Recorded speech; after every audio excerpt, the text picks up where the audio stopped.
uma resposta ao vídeo dos irmãos do MV e AGI Instituto Capitólio sobre mensagens aos antitrinitarianos. Mas será que os irmãos Valério, Andréa, Macon, Protágoras e Daniel falam em harmonia com a inspiração nesse vídeo? A crença dos pioneiros sobre a divindade era verdadeira ou falsa? Vamos descobrir agora, pois devemos provar todas as coisas. Bem, o que eu diria para os nossos irmãos antitrinitarianos? Eu diria que não se apeguem aos escritos de nossos pioneiros mileritas, aos escritos dos pioneiros quando a nossa igreja ainda estava em formação. Aliás, não preste muita atenção também nos pioneiros, seja milerita, seja adventista. Os pioneiros tinham ideias confusas acerca da divindade. Isso é um erro muito perigoso. Ao dizer que não devemos apegar aos escritos dos pioneiros que fundaram nossas doutrinas, e que não devemos dar atenção aos pioneiros adventistas, vocês infelizmente estão agindo como cegos.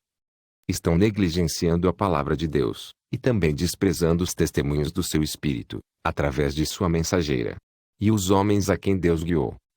Não dá atenção aos pioneiros? Não é esse o conselho de Deus. Observe. Deixem os pioneiros identificar a verdade. Eu estou instruída a dizer que a voz deles deve ser ouvida.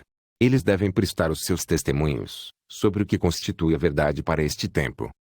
Eles conheceram o quanto custou pesquisar a verdade, como um tesouro escondido. Eles lutaram para estabelecer os fundamentos de nossa obra. A palavra que me é dada é esta. Deixem o que estes homens têm escrito no passado ser reproduzido. Ellen White em Conselho para Escritores e Editores. Página 31, 32. Em 4 de maio de 1905. O próprio Deus está nos dizendo que a voz dos pioneiros deve ser ouvida, que devemos deixar que eles identifiquem a verdade. Esse é o testemunho claro da mensageira do Senhor. Isso porque foi Deus que guiou os pioneiros na construção das principais doutrinas.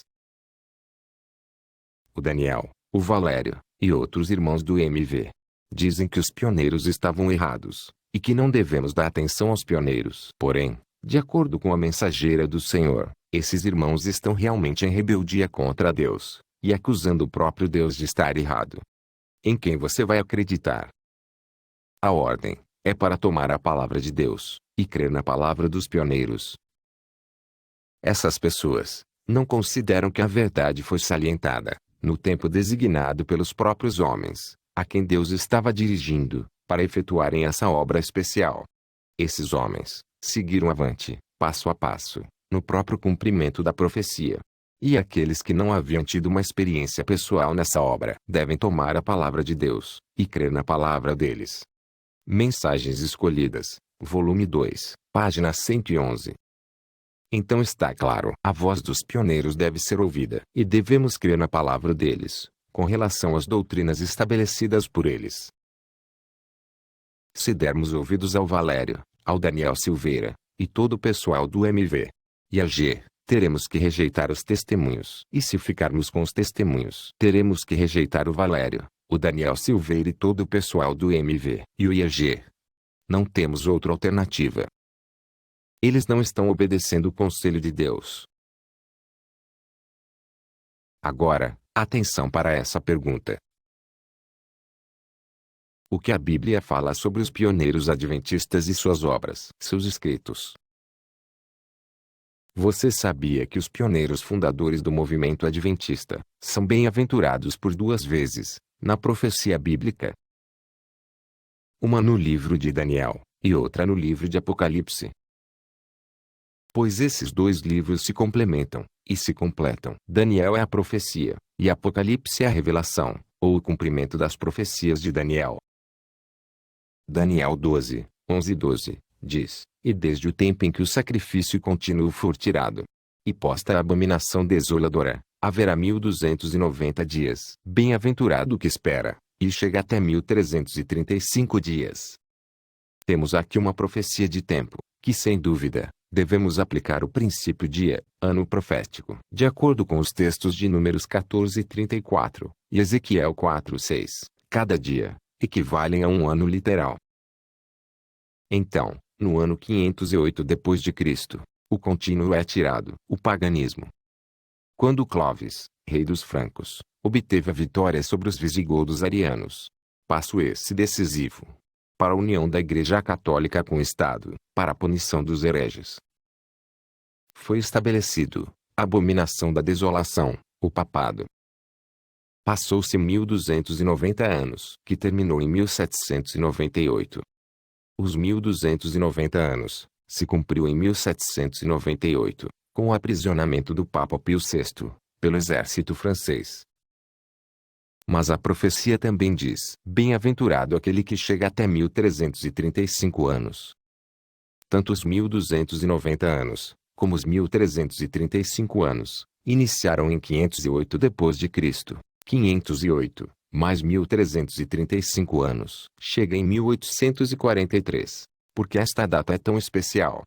O que houve nesta data em 1843 e 1844?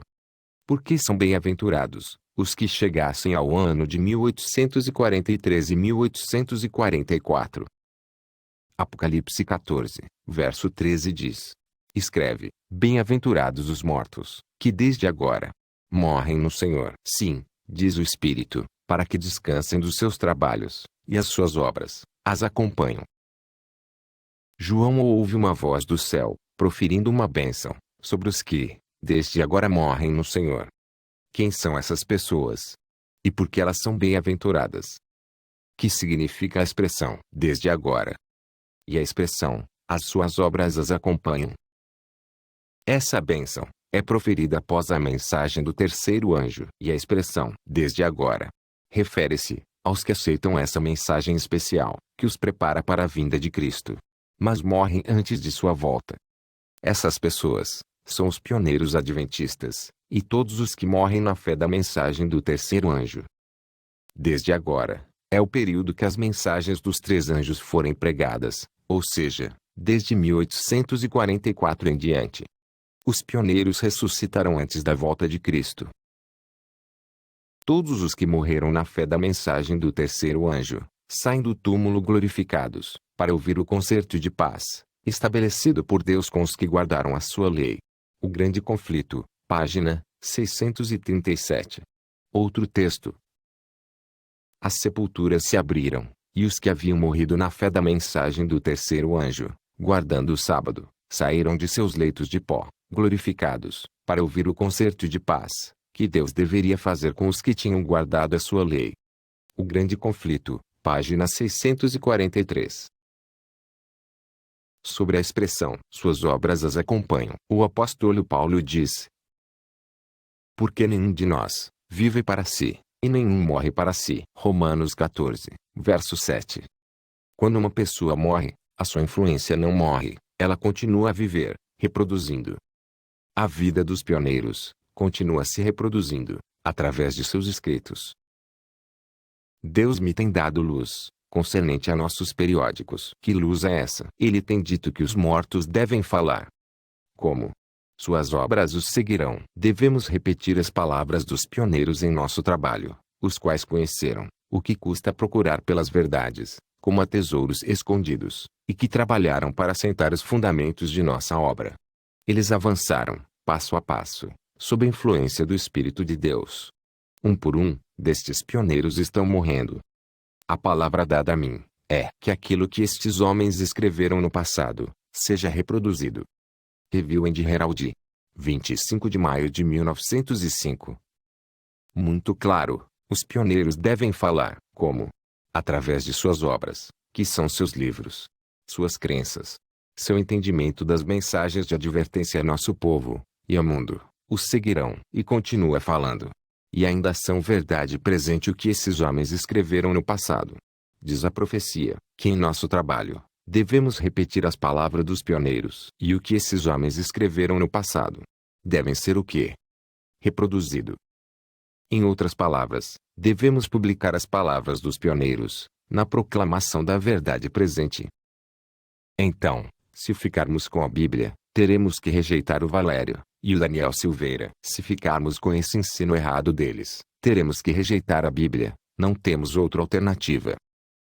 Eu diria que eles devem estudar a história, o crescimento das nossas doutrinas, e que entendessem que não foi feito tudo da noite para o dia, que foi um processo de anos e anos. Os pioneiros tinham ideias confusas acerca da divindade. Isso não é verdade. Dizer que os pioneiros adventistas não tinham uma compreensão correta sobre a doutrina da Trindade, e que o entendimento adventista da doutrina da Trindade surgiu através de um longo processo de estudo, não é verdade. Não houve uma rejeição da Trindade pelos pioneiros no início, e depois uma aceitação. Os pioneiros nunca aceitaram a doutrina da Trindade, e enquanto eles estavam vivos, nunca permitiram. Observe isso. Na Conferência Bíblica de 1919, houve fortes discussões entre líderes proeminentes da Igreja, que perceberam que alguns estavam tentando trazer a doutrina da Trindade para a Igreja Adventista. A G. Daniels, como presidente, teve que acalmar as discussões, afirmando enfaticamente: não vamos votar no trinitarianismo. Extraído das atas da Conferência Bíblica de 1919. Esse fato joga por terra a mentira de que Ellen White, através de O Desejado de Todas as Nações, corrigiu a posição antitrinitariana dos pioneiros adventistas. Que é o falso argumento do Valério, observe. E que principalmente estudassem com relação ao Desejado de Todas as Nações. Esse livro ele foi fundamental para dirimir todas as dúvidas, principalmente com relação à Trindade, e principalmente tirar dúvidas de muitos pioneiros que afirmavam que Jesus havia sido criado em algum momento da eternidade. Esse argumento é inválido e incompleto. Não prova que O Desejado de Todas as Nações foi escrito para tirar as dúvidas dos pioneiros a respeito da Trindade. Pois a Conferência Bíblica de 1919 nos revela claramente que 4 anos após a morte de Ellen White, ainda não tinha sido aprovada a doutrina da Trindade na Igreja Adventista. E ainda estava longe de ser aprovada. 21 anos após O Desejado de Todas as Nações ser escrito. O pastor de Hudson Sylvanus Washburn recebeu estudos bíblicos de J. N. Andrews e foi batizada por Tiago White aos 12 anos. Ele e sua esposa eram amigos íntimos de Tiago White e Ellen White, e conviveu muito tempo com Ellen White. Ele morreu em 21 de julho de 1955, com 92 anos. Ele se opôs fortemente à doutrina da Trindade. E em 1939 ele disse: essa monstruosa doutrina da Trindade, transplantada do ateísmo para a Igreja de Roma Papal, quer se introduzir na mensagem do terceiro anjo. A Trindade está totalmente fora da Bíblia e dos ensinos do Espírito de profecia. A revelação não dá o menor suporte para isso. Essa monstruosa concepção não tem lugar no universo do abençoado Pai Celeste e seu Filho. Em Busca de Identidade, página 154. Observe que em 1939, a doutrina da Trindade estava querendo se introduzir na mensagem do terceiro anjo, mas os homens que conheceram os pioneiros não permitiram. Após a morte de Ellen White, Leroy Frum começou a promover em 1927 ideias trinitarianas. Mas houve grande oposição dos homens mais velhos, que tiveram contato com os pioneiros. Leroy Frum escreveu: meu livro, A Vinda do Consolador, foi o resultado de uma série de estudos que dei em 1927 e 28. Você não pode imaginar como fui atacado por alguns dos antigos, porque insisti na personalidade do Espírito Santo, como a terceira pessoa da Trindade. Alguns homens negaram isso e ainda negam. Carta de Leroy Frum ao Dr. Otto Christensen, em 1960. Leroy Frum confessa que, em 1928, a doutrina da Trindade não fazia parte de nossas crenças. 30 anos após O Desejado de Todas as Nações. O pastor Benjamin G. Wilkinson, presidente do Washington Missionary College, disse em 1936, respondendo à sua carta, de 13 de outubro, sobre a doutrina da Trindade: direi que os adventistas do sétimo dia não aceitaram, e nunca aceitaram, a sombria e misteriosa doutrina católica da Trindade. Carta de Benjamin G. Wilkinson, para Dr. Tideris, 3 de novembro de 1936. Observe que esta declaração do pastor Wilkinson foi feita enquanto ele ocupava o cargo de presidente do Colégio Adventista de Washington, onde serviu como presidente até 1946. Ou seja, em 1936, 38 anos após o desejado de todas as nações, os adventistas ainda não tinham aceitado a doutrina da Trindade. Em 1946, a doutrina da Trindade não fazia parte oficialmente de nossas crenças. 48 anos após o desejado de todas as nações. Como resultado da apostasia de homens em posições de liderança, que rejeitaram a mensagem da justiça pela fé, desde 1888, a doutrina da Trindade foi votada em 1980. Mas eles tiveram que esperar até a morte de Ellen White e de todos os pioneiros, pois eles nunca poderiam ter conseguido essa mudança enquanto eles ainda estivessem vivos. Então, o argumento do Valério, de que o desejado de todas as nações foi escrito para tirar as dúvidas dos pioneiros sobre a Trindade, não é verdadeira. Os pioneiros adventistas estudaram as Escrituras com mais diligência e por muito mais horas do que muitos do Capitólio, MV e EG. Os pioneiros não faziam nenhuma espécie de malabarismo com os textos bíblicos para estabelecer sua posição e não usaram nenhuma manobra sofisticada ou filosofia complicada. Eles aceitavam a Bíblia como se lê. Quando a Bíblia diz que há um Deus, eles aceitaram. Quando ela diz Espírito de Deus, eles não mudaram isso para Deus Espírito Santo. E quando a Bíblia diz que Cristo é o único Filho gerado de Deus, eles não mudaram o significado dessa palavra, e nem disseram que estava além da nossa compreensão. Eu não posso ir além da palavra do Senhor meu Deus. Esse era o lema dos pioneiros. Um grande trabalho pode ser feito, apresentando às pessoas a Bíblia apenas como se lê. Testemunhos para a Igreja, volume 5, página 388. Deus lhes envia luz, para abrir-lhes os olhos.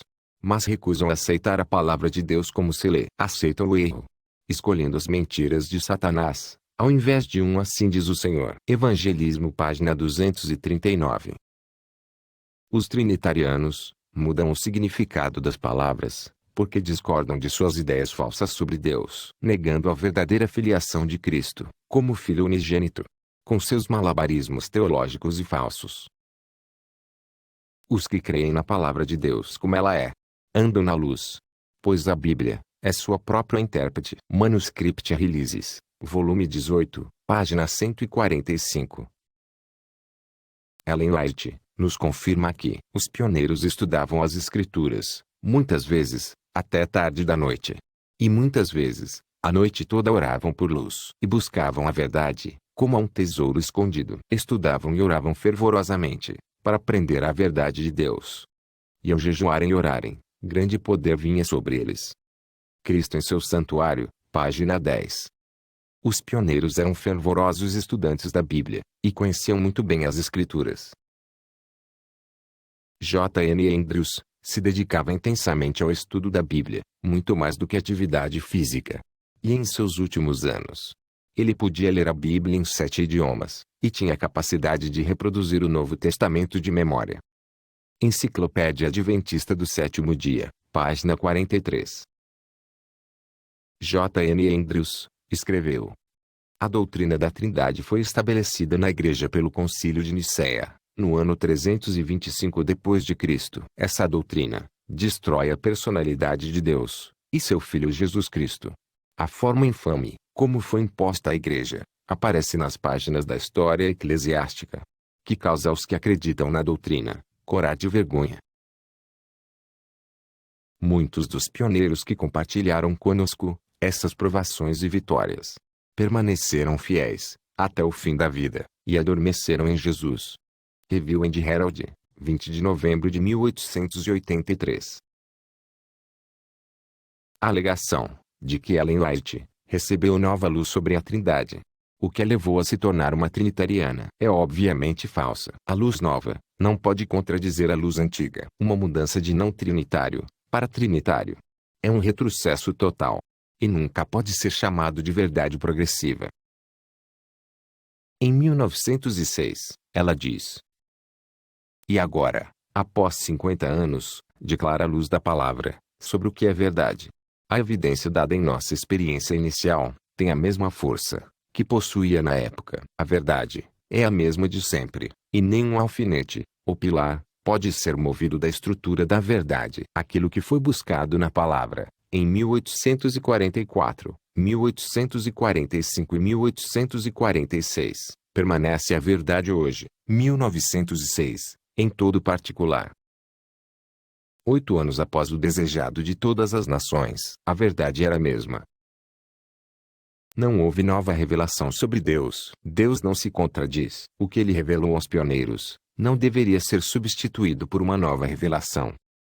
Acabamos de ver uma citação de Ellen White, dizendo que nenhum alfinete pode ser movido da estrutura da verdade.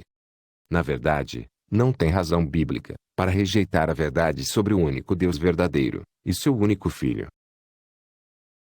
Os velhos marcos, as crenças antigas dos adventistas, devem ser preservados, para que não percamos nosso rumo. Manuscript Releases, volume 1, página 55, 1906. A palavra do Senhor guiou nossos passos, desde a passagem do tempo em 1844. Nós pesquisamos as Escrituras. Nós construímos solidamente. E não tivemos que destruir nossos fundamentos, e colocar novas madeiras. Carta 24, 4 de fevereiro de 1907. Agora, um fato interessantíssimo. Ellen White e Tiago White estavam em harmonia doutrinária contra a Trindade. Veja isso. Saímos em companhia de Ellen White, do irmão, e da irmã Abbey. Pegamos o trem em Bethel Creek às 13h25. Aqui, no trem, conhecemos um homem, de notáveis poderes físicos e mentais, que acabava de retornar de seu campo missionário na China. Este missionário parecia muito mais aberto em seus sentimentos do que os outros cristãos. Mas depois de nos doutrinar, Tiago e Ellen White, sobre a Trindade, e descobrir que não estávamos de acordo quanto ao assunto do seu Deus Trino, ele se empenhou em denunciar o unitarismo, que tira de Cristo a sua divindade e o deixa apenas um homem. Aqui, no que diz respeito às nossas opiniões, ele estava combatendo em vão. Nós não negamos a divindade de Cristo. Nós deleitamos em dar todo o crédito a todas aquelas firmes expressões da Escritura que exaltam o Filho de Deus. Acreditamos que ele seja a pessoa divina, referida por Jeová, nas palavras: façamos um homem. Ele estava com o Pai, antes que o mundo existisse. Ele veio de Deus, e diz: vou para aquele que me enviou. O apóstolo fala de Cristo como ele é agora, o nosso mediador, capaz de compreender nossa natureza.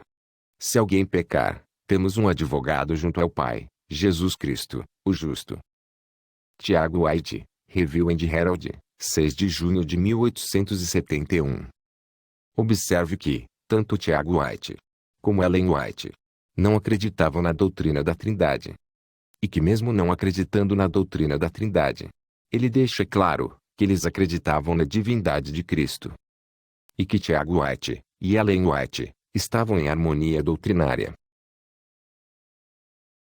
Essas e outras declarações de Tiago White são significativas, porque Willie White, filho de Ellen White, na sessão da Associação Geral de 1913, observou que seu pai e sua mãe estavam em harmonia doutrinária. Observe bem. O Senhor havia dado à irmã White uma luz clara sobre doutrinas e políticas administrativas. Como essa nova luz lhe foi dada, era mais natural que ela contasse primeiro ao marido. Assim, ele aprendeu o suficiente sobre o que lhe fora revelado para dar um novo entusiasmo e direção a seus estudos, um novo molde e um poder cada vez maior aos seus discursos, além de vigor renovado e maior amplitude aos seus planos. E devem necessariamente concordar com os ensinamentos e planos de seu marido, na medida em que seus ensinamentos e planos foram influenciados pelo que ele havia aprendido com ela. Então, quando a irmã White foi solicitada, e foi visto que seu testemunho estava em harmonia com os planos e ensinamentos de seu marido, alguns disseram: ela é influenciada por ele. Seu testemunho é uma transcrição da mente de seu marido. Boletim da Conferência Geral, 2 de junho de 1913, página 233. Os pioneiros entenderam corretamente que todas as versões da Trindade nega que Jesus é o Filho literal de Deus, que ela acaba com a personalidade do Pai e do Filho, sendo portanto uma falsa doutrina.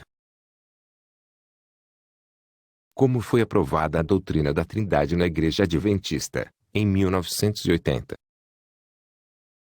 Em 1980, o presidente da Conferência Geral, Neil Wilson, temendo as discussões que a mudança para a Trindade poderia ocasionar, pensou num plano para a doutrina da Trindade ser votada e aprovada, sem ninguém questionar. Entregou o livro Nisto Cremos para os delegados, pouco tempo antes da votação, para que eles não tivessem tempo de ler o livro. O pastor Colin Standish, em seu livro Os 28 Fundamentos, Apostasia Proclamada em Silêncio, na página 51, nos diz que o pastor Ralph Larson, que era um evangelista e professor de Bíblia no Atlantic Union College, sugeriu que o voto para aprovar as 27 crenças fosse adiado. Mas o presidente da Associação Geral, Neil Wilson, estava determinado a ter o assunto votado rapidamente. Perdendo o controle de suas emoções, Neil Wilson criticou severamente o pastor Ralph Larson, de maneira muito deselegante. Muitos delegados ficaram chocados.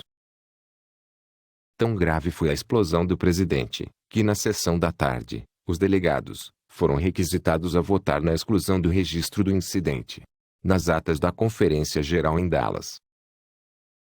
E assim, a doutrina da Trindade foi votada oficialmente na Igreja Adventista do Sétimo Dia. O pastor Colin Standish conclui dizendo: houvesse a sugestão de Larson sido aceita, teria dado ao povo de Deus amplo espaço de tempo para avaliar a proposta. Boa noite, querido irmão, querida irmã. Hoje nós vamos ponderar sobre 2 pontos a respeito da divindade triuna. Não existe divindade triuna na Bíblia. Para Andrea, divindade é uma família de deuses. Divindade não significa 3 pessoas. Tanto na Bíblia como no espírito de profecia, a palavra divindade não se refere ao conceito de uma família de deuses. Romanos 1, 20. É muito claro, veja. Porque as suas coisas invisíveis, desde a criação do mundo, tanto o seu eterno poder como a sua divindade, se entendem, e claramente se veem, pelas coisas que estão criadas, para que eles fiquem inexcusáveis. Romanos 1, verso 20. A palavra divindade não se refere a uma família de deuses, mas literalmente significa a natureza divina. Não se refere a nenhum número. Sobre a palavra divindade, o comentário bíblico adventista diz o seguinte sobre Romanos 1:20. O apóstolo aqui fala da essência divina e da manifestação dos atributos, não da Trindade, portanto. Comentário bíblico adventista sobre Romanos 1, verso 20. Divindade não tem nada a ver com qualquer trindade, pois Paulo está falando do supremo poder do Pai, manifesto nas obras da criação. Divindade é algo que Deus possui. É um atributo de Deus, não algo em que ele é membro. Ellen White nos diz: embora Cristo tenha se humilhado para se tornar homem, a divindade ainda era sua. Sua deidade não podia ser perdida, enquanto permanecesse fiel. Sinais dos Tempos, 10 de maio de 1899. O texto diz que a divindade do Salvador é um atributo que ele possui. Além disso, as palavras "a divindade ainda era sua" mostram que a divindade é algo que ele possui, não algo do qual ele é membro. Portanto, André Amaral tem um conceito errado sobre o que é a divindade. Muitos alegam que essa doutrina da divindade triuna é a apostasia ômega. Será que realmente ela é a apostasia ômega? A irmã White não teria nos alertado de uma forma tão mais clara, tão mais abertamente, mostrando para o povo do erro dessa doutrina? Sim, com toda certeza, a doutrina da Trindade faz parte da apostasia ômega. Aconselho você a estudar melhor, sem preconceito. E você está equivocada, ao dizer que Ellen White não nos avisou. Desde o início da apostasia alfa, nos anos 1900, Ellen White escreveu uma série de avisos, alertando os adventistas do sétimo dia, para não se afastarem das crenças que Deus lhes havia dado. Vejamos alguns desses avisos. Não vos enganeis, muitos se afastarão da fé, dando ouvidos a espíritos sedutores e doutrinas de demônios. Temos agora perante nós o alfa desse perigo. O ômega será de natureza mais assustadora. Mensagens Escolhidas, volume 1, página 197, escrito em 1904.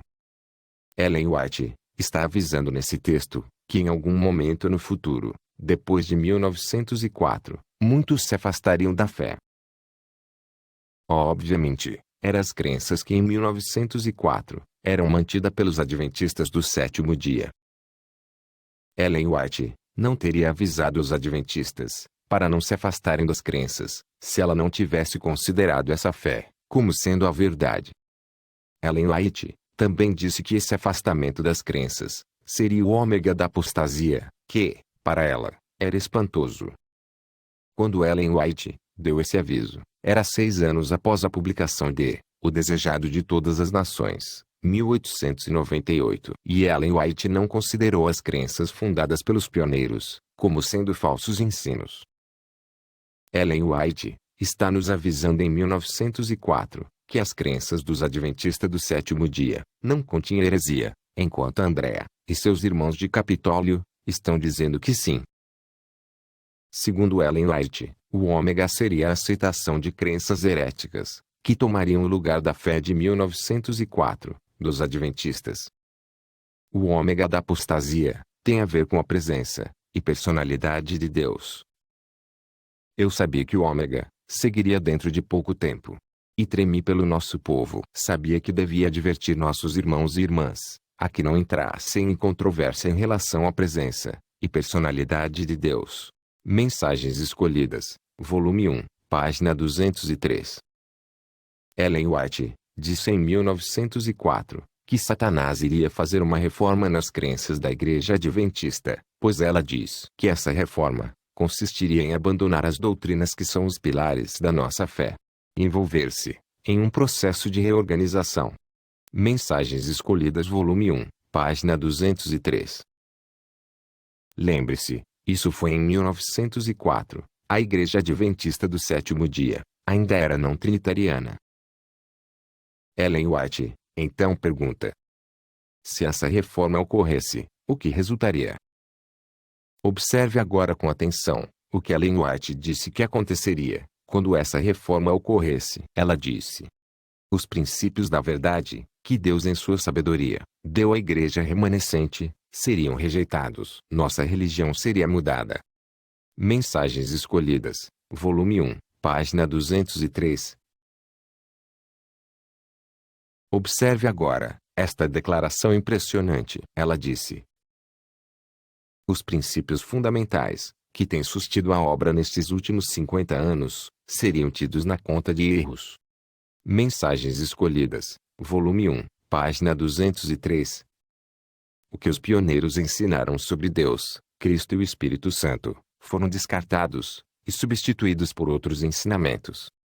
Esta é obviamente uma reforma nas crenças, cumprindo a profecia. As crenças que foram totalmente descartadas, ao longo dos anos, são aquelas que dizem respeito à presença e personalidade de Deus. 2 áreas foram atacadas por Satanás. Uma área diz respeito ao santuário, que revela a personalidade do Pai e do Filho, 2 pessoas vivas. A outra área diz respeito a nossas crenças sobre a presença e personalidade de Deus. E ao contrário do que a Andrea diz, Ellen White nos alertou de maneira clara para não acabar com a presença e personalidade do Pai e do Filho. Observe com muita atenção as próximas declarações de Ellen White. Aqueles que procuram remover os velhos marcos não estão retendo firmemente. Eles não estão se lembrando de como receberam e ouviram.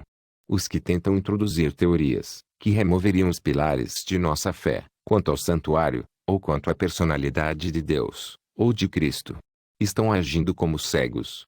Estão procurando introduzir incertezas e deixar o povo de Deus à mercê das ondas, sem uma âncora. Recebereis poder. Página 235. O texto deixa claro que um dos pilares da nossa fé, um dos velhos marcos, é a compreensão do santuário e da personalidade de Deus e de Cristo. Este é um dos principais pilares da fé adventista. É um fato que a doutrina da Trindade elimina claramente esse pilar. A verdade sobre Deus e seu Filho é vista no santuário. Ellen White disse claramente que os pilares da nossa fé incluíam o entendimento da personalidade de Deus ou de Cristo. Isso tem a ver com identidade, tem a ver com quem é Cristo e quem é Deus. Este é o principal pilar da fé adventista.